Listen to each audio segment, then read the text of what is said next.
नमस्कार दोस्तों। हमारी आज की कहानी है विक्रम बेताल कहानी, प्रेम में अंधा कौन।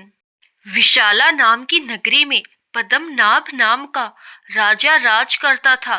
उसी नगर में अर्थदत्त नाम का एक साहूकार रहता था।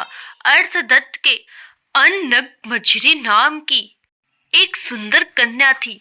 उसका विवाह साहूकार ने एक धनी साहूकार के पुत्र मणिवर्मा के साथ कर दिया।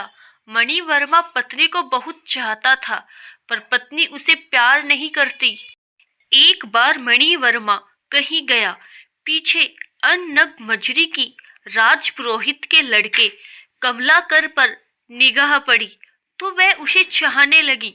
पुरोहित का लड़का भी लड़की को चाहने लगा। अन्नगमजरी ने महल के बाग में जाकर चंडी देवी को प्रणाम कर कहा, यदि मुझे इस जन्म में कमलाकर पति के रूप में न मिले तो अगले जन्म में मिले। यह कहकर वह अशोक के पेड़ से दुपट्टे की फांसी बनाकर मरने को तैयार हो गई। तभी उसकी सखी आ गई और उसे यह वचन देकर ले गई कि कमलाकर से मिला देगी। दासी सवेरे कमलाकर के यहाँ गई और दोनों के बगीचे में मिलने का प्रबंध कर आई। कमलाकर आया और उसने अन्नगमजरी को देखा। वह बेताब होकर मिलने के लिए दौड़ा। मारे खुशी के अन्नगमजरी के हृदय की गति रुक गई और वह मर गई। उसे मरा देखकर कमलाकर का भी दिल फट गया और वह भी मर गया।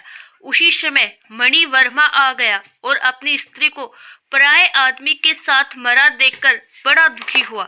वह स्त्री को इतना चाहता था कि उसका वियोग न सहने से उसके भी प्राण निकल गए। चारों ओर हाहाकार मच गया। चंडी देवी प्रकट हुई और उसने सबको जीवित कर दिया। इतना कहकर बेताल बोला, राजन यह बताओ कि इन तीनों में सबसे ज्यादा विराग में अंधा कौन था। राजा ने कहा, मेरे विचार में मणिवर्मा था, क्योंकि वह अपनी पत्नी को पराये आदमी को प्यार करते देखकर भी शोक से मर गया।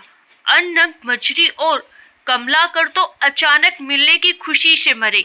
उसमें अचरज की कोई बात नहीं थी। राजा का यह जवाब सुनकर बेताल फिर पेड़ पर जा लटका और राजा को वापस जाकर उसे लाना पड़ा। रास्ते में बेताल ने अगली कहानी सुनाई। धन्यवाद।